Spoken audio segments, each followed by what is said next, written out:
بسم اللہ الرحمن الرحیم۔ السلام علیکم مسلم بہن بھائیو۔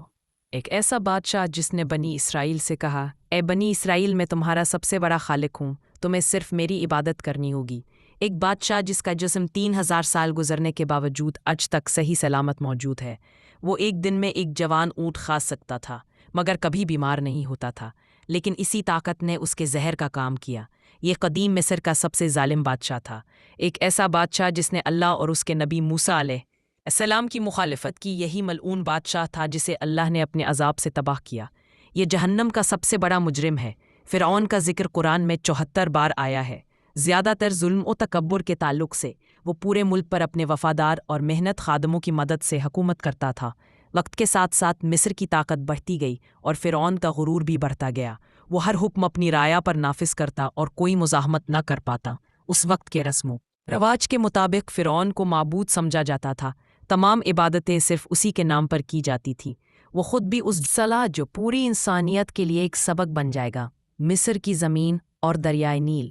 مصر کی زندگی کا بڑا سہارا دریائے نیل تھا۔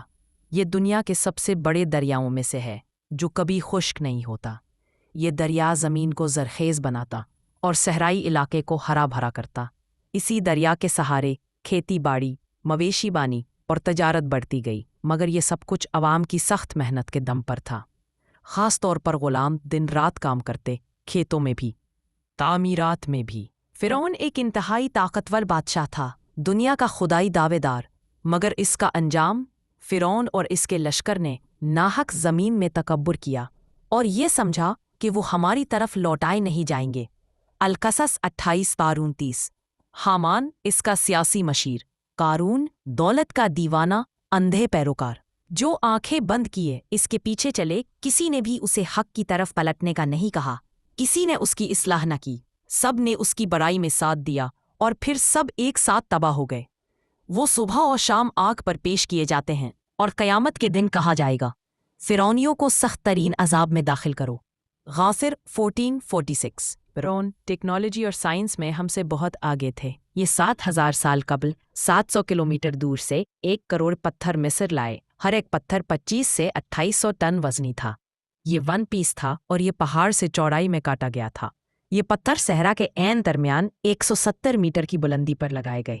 قدیم مصری آرکیٹیکٹ نے 8000 قبل ایسا ڈیزائن بنایا جو ہر طرف سے بند بھی تھا، لیکن بندش کے باوجود اندر سورج کی روشنی بھی آتی تھی، اندر کا درجہ حرارت بھی باہر کے ٹیمپریچر سے کم تھا۔ ان لوگوں نے 8000 سال قبل لاشوں کو محفوظ کرنے کا طریقہ بھی ایجاد کر لیا۔ یہ خوراک کو 1000 سال تک محفوظ رکھنے کا طریقہ بھی جان گئے۔ قاہرہ کے علاقے جیزہ کے بڑے اہرام میں 23 لاکھ بڑے پتھر ہیں۔ اول ہول دنیا کا سب سے بڑا 1 پیس اسٹرکچر ہے اور یہ لوگ جانتے تھے شہد دنیا کی واحد خوراک ہے جو کبھی خراب نہیں ہوتی۔ اہراموں میں 5000 سال پرانا شہد نکلا اور یہ مکمل طور پر استعمال کے قابل تھا۔ یہ لوگ کمال تھے، پر ان میں یہ خرابی تھی کہ یہ تکبر کرتے تھے اور اسی لیے ان لوگوں نے اللہ کو یکتا ماننے سے انکار کیا۔ اللہ تعالیٰ کو تکبر پسند اور عبرت کا یوں نشان بنے کہ آج تک نشان عبرت ہیں۔ جس نے رب کے لیے جھکنا سیکھ لیا وہ علم والا ہے، کیونکہ علم کی پہچان عاجزی ہے اور جاہل کی پہچان تکبر ہے۔